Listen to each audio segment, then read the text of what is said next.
Hello guys, good evening. This is Shaladio. This evening I want to uh, show you how to add swagger, how to add some swagger to your web APIs. And I'm sure for those who are familiar with swagger, you know what it is. And for those who are not, you'll be wondering, what do you mean by adding swagger to your web API?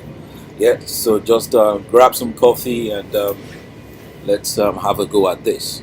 Now, last week we stopped at building a Logic app on Microsoft Azure, and we'll just review that quickly. We put three actions here on the Logic app, which we built last week. The first one was a request, which means that for you to trigger this Logic app, you need to post to this URL, and we're able to demonstrate that with Postman. Now, the second action is the response. So, a response means that we're sending a response out to whoever triggered this action. We're sending a status code of 200 and we're sending a body message, and which has just very simple JSON message there, the name that comes across in the body of whatever was sent to us, and then this little message.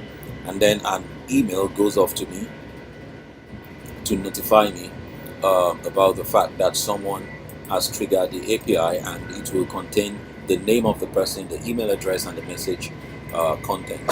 So let's go to Postman, and this is it right there. And let's give it a go. So it's come back now. Name Shaladio. That's what I posted to it, and it came back to me with dear Shaladio, we received blah blah blah blah blah. So and we can have a look at the logs here. Let's refresh the logs. So time is 6:52 p.m. So it works. So now what we want to do is to add some swagger to our a web API application. So let's go over to Visual Studio, new project, and we pick web application. So let's go for what do we call it? Swagger API app. Okay, so yeah, we're good to go with the subscription. And we're going to be hosting this application on Azure, Microsoft Azure. So we're going to pick API app. It's not going to let us change authentication. We're hosting it in the cloud, so that's fine. Now it comes back saying that, well, now we're going to give it an app name on Microsoft Azure. Subscription is okay. I want to take West Europe.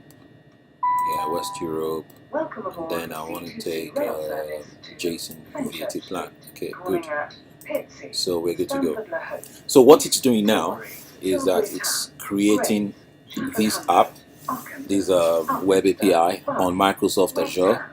It's creating it. It's creating it, and it's also going to load it up as well into publish into Microsoft Azure. So that's it. It's almost done now.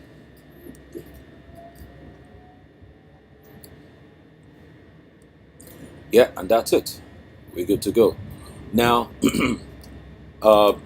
free of charge is going to give us a sample controller. Let's look at the content of the controller. That's values controller. So, and we can, so these are various endpoints that we can call from our Postman once it's up there on the internet.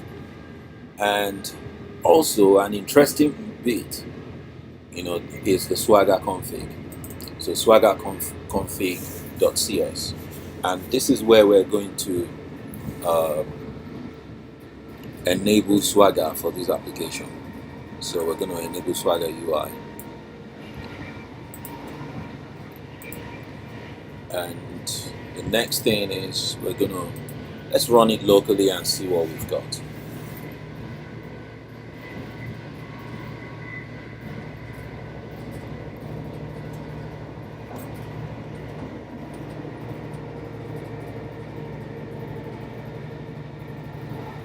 So it's it's not really going to show us anything useful until we move over to the Swagger UI.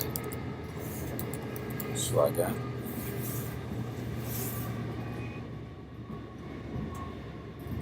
Yeah, now we have something interesting. So that's the name of the app that we chose, if you remember, my Swagger API app. And this is the controller that was given to us free of charge, values controller. So if we click on this, we're going to see these endpoints: a get endpoint, a post endpoint, delete endpoint, get endpoint, and a put endpoint. So if we click on this, see, that's the endpoint here. Let's try it out on the Swagger API, and it comes back with value 1 and value 2. Now if we go back into the application and go back into the values controller, you can see here get value 1, value 2. So it works. And then also let's go for a get by ID. Let's try that out. For anything, for irrespective of anything we put in, we should get value back. So let's see, get, let's put just any gibberish. Ooh, oh no, I think I clicked on the wrong API.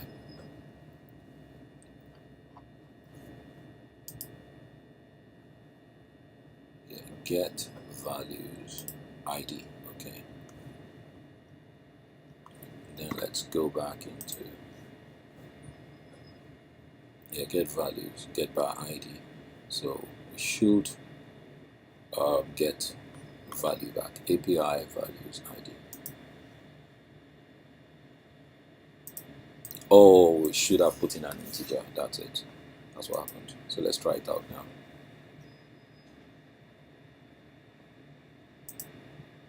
Let's continue. Response 404. That doesn't seem to be gelling quite well. Put 1. Try it out. It breaks. All right, we're gonna throw this controller away anyway, so we don't even need to spend too much time on this. So we're gonna. So this, we're now sure that we're able to create some, put some Swagger on this endpoint. So what we're gonna do is to create something useful with this web API, something useful and interesting, and then we'll carry on from there. So just documents. So we're going to create we're going to put in a new controller. So let's just add a new controller here.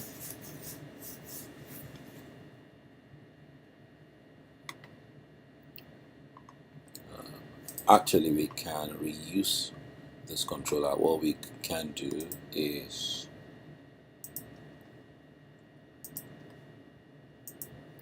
delete all these endpoints. Yeah. So we'll delete all these endpoints and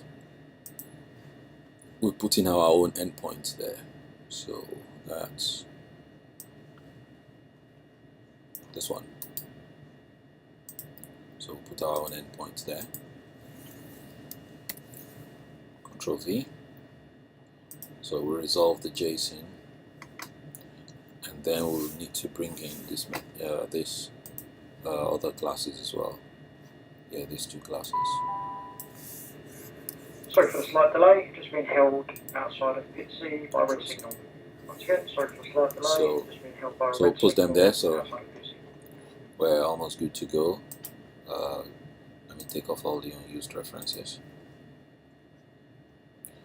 And I think I'll probably want to decorate this with HTTP post. Yeah, it's a post method. So let's try this out.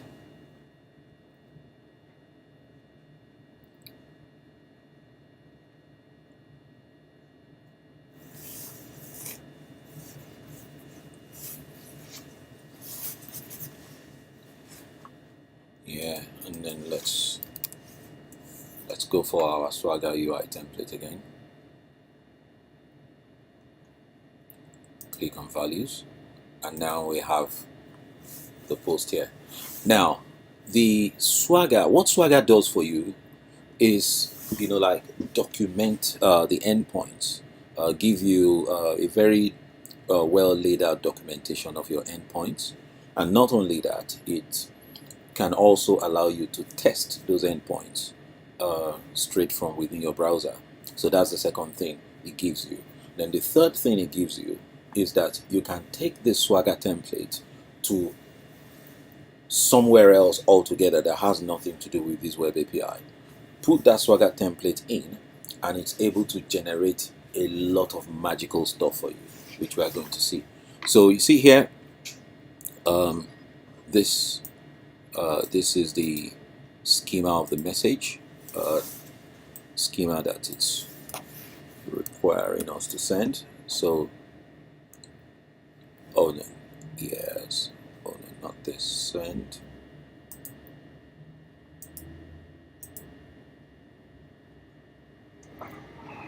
Oh no, yeah, this is it. Yeah, this one. It's actually this one.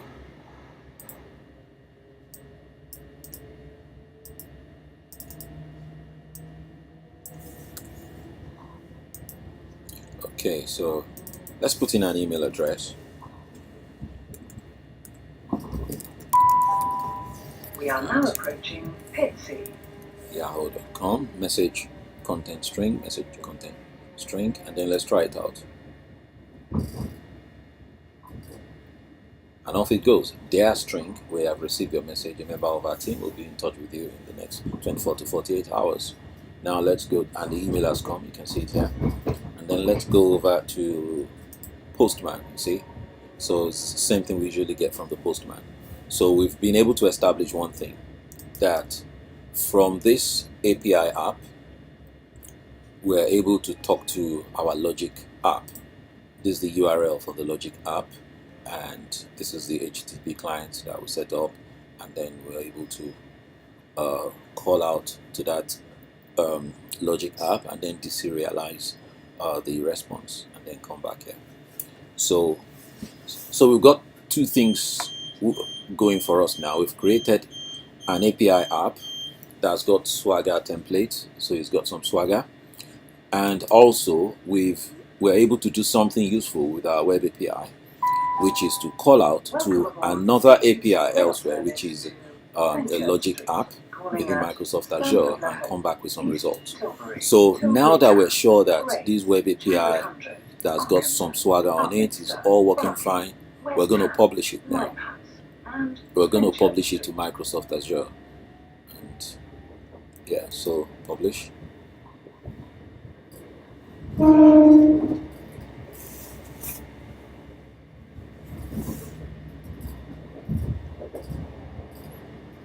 There it goes. The next station is Stanford-le-Hope.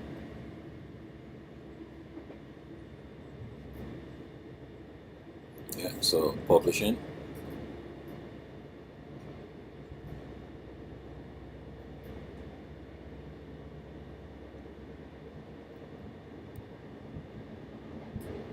Yeah, it's publishing. Yeah, publish succeeded. So we're good to go now.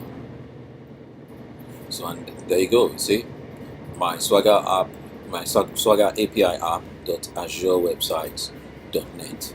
So that's where it is. And then if we add the word Swagger to this, Swagger, so you can see the Swagger template, values, send feedback, and then we're good to go.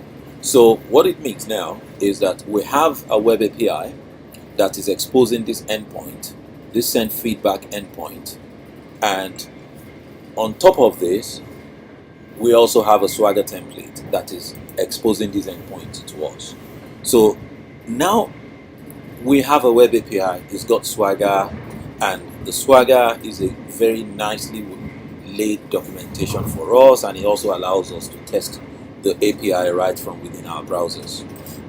So the next thing we want to do is to yet do something useful again with our Swagger API. So what's the whole point of having a Swagger API? What's the difference between a Swagger API and a non-Swagger web API? And we're going to see the difference now, and you're going to be very pleased with what I'm going to show you. So with this out of the way, we're sure that our web API is working. well documented. We're going to close this solution up. We're going to close these and move on. So we're going to do something very useful with our Swagger API now. We're going to create something very nice.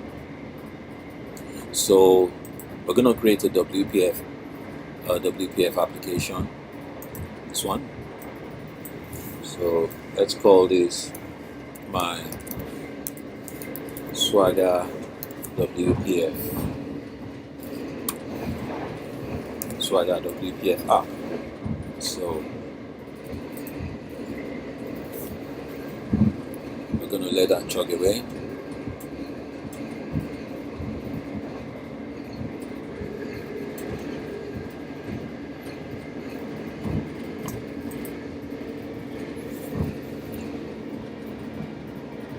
Yeah, and that's it. So what we're going to do is build very quickly, build a very crude WPF front end. Text block. And what are we going to call this text block? We're going to call it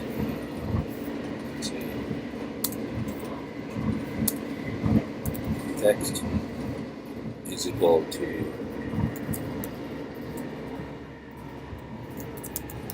name. So text is equal to name. So we're going to add 3 text blocks and 3 text boxes. So text box.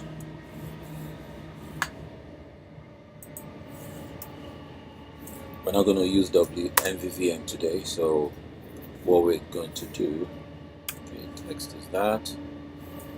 We're going to add a name to this. Name is equal to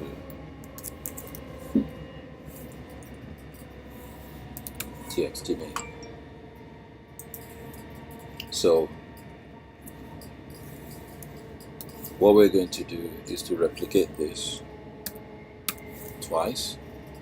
So text, for this one, we're going to have email address, txt email address. And this next one, we're going to have message. We call it txt message. And then the next thing, we're going to have We are now approaching Stanford La Hoste. another text box, but this time we're going to have it like height. We're going to give it a height of like 200. Yeah, 200. And we're going to wrap the text.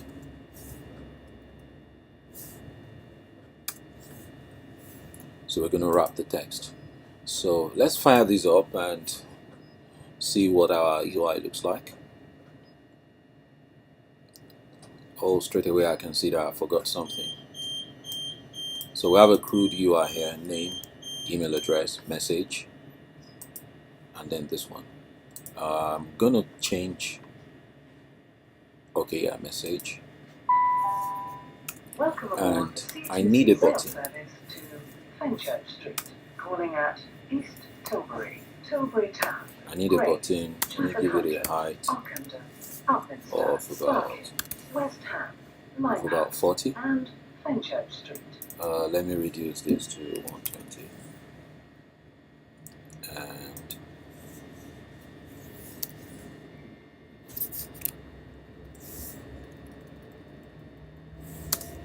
content is equal to submit. So I think we're ready to go now. Content is equal to submit. The next station is East Tilbury. So you see, now we have a name, email address, and message.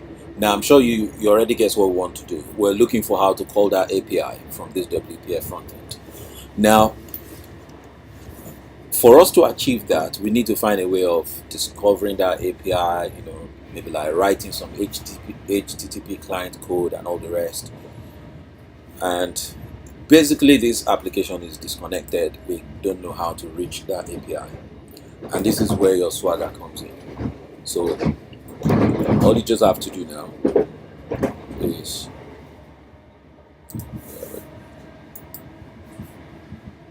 we're going to find a way of hooking up. We're going to find a way of hooking up to our Swagger API. Now, where's that? Publish. And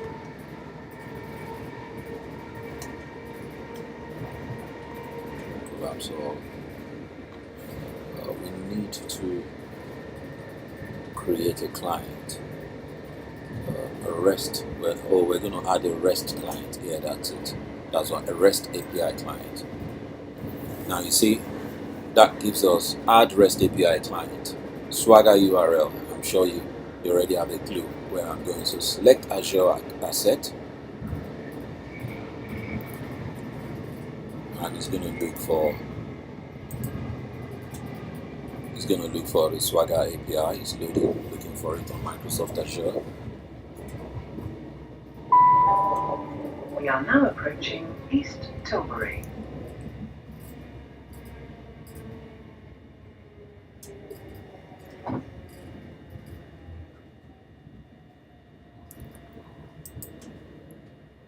Still chugging away.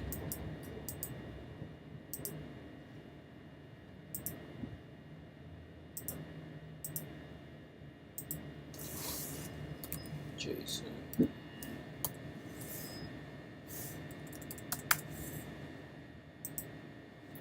Oh, this is taking quite a while.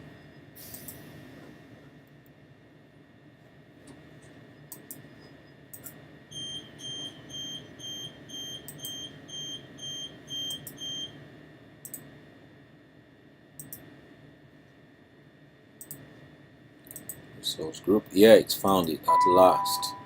Welcome aboard the C2C So rail my service. Swagger API app, that's the one we created. Calling at Tilbury Town, Grays, Trafford 100, Ockenden, Upminster. And straight away it's going to start installing NuGet packages for us to add a client for that particular Swagger API that we created.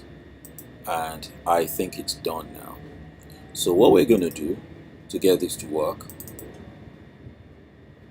so we're going to go to our button click here, and we're going to do the client is equal The next station is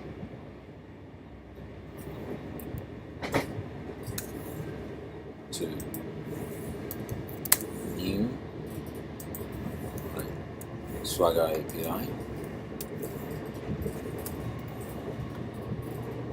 and we're going to new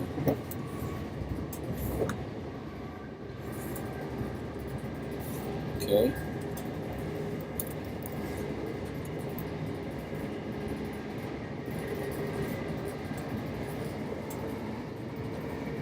Send feedback.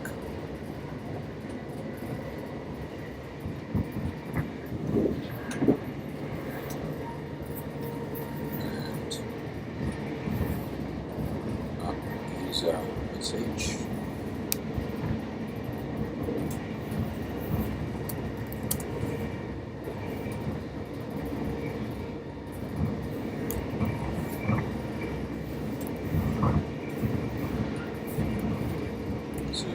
App user message,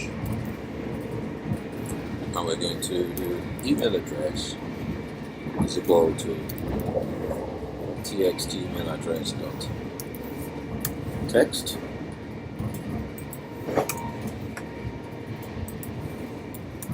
and then message content is equal to txt message dot text,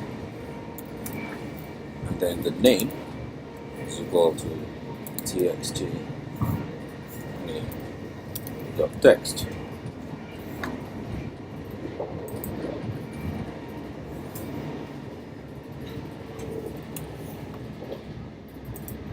So variable response is equal to this. Oh, we're going to await it. Private async void. So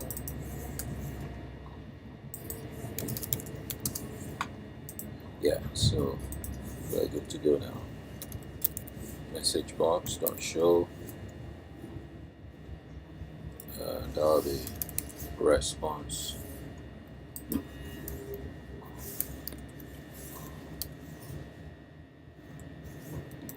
dot body dot message. Yeah, so let's try this out now.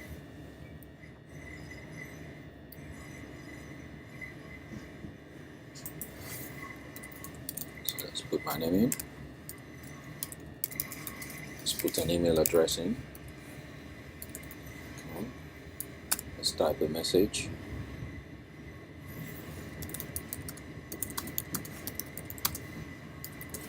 Of my WPF Swagger UI, and let's submit. Can you see this? Dear Olushola, we have received your message. A member of our team will be in touch with you in the next 24 to 48 hours. And then the email has come as well. Let's have a look at the email.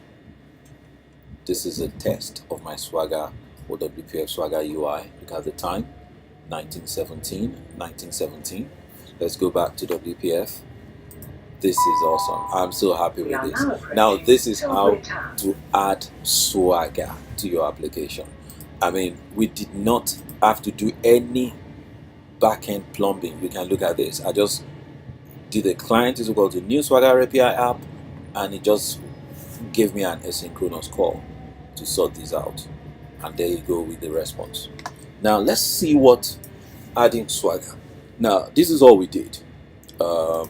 Before we added Swagger, we created this UI, main window.xaml, and when we added the REST API client, Visual Studio just went to grab the Swagger template, and from the Swagger template, it was able to create all this. It even gave us the models. Do you remember these classes? App user message and app user message response that we created in our API, Swagger API, web API. So it brought everything down. And it brought the Swagger template down rather, and created all this. See, look at the values, the controller, this is the name of the values, and these are the extensions. So it gave us all this free of charge, and that is what it means to add Swagger to your application. I mean, this is so nice. I'm so happy. I mean, this can cut development time, you know, so rapidly. So it means that you can expose your web API to clients, and once you have Swagger on your web API, it means that they can grab this Swagger template down, and program against it. My battery is getting very low, but I'm really so happy to show this off once again. Let's try and show this off again once again. Shaladio at yahoo.com. Let me write, I am so happy.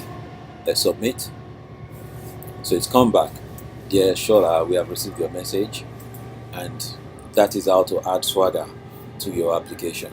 And then let's go over to Microsoft Azure to see if our logic, see, this is our feedback logic app. Let's refresh. Can you see now 719? So 717 and 719, we got those calls back. Let's look at what happened here. Response. See there, Shola, we have received your message, and this was what came in. I am so happy. See, this is what came in, and then he sent out an email to us. So guys, in less than 30 minutes, exactly less than 30 minutes, we've been able to add Swagger to API, web API. See you guys later. Bye.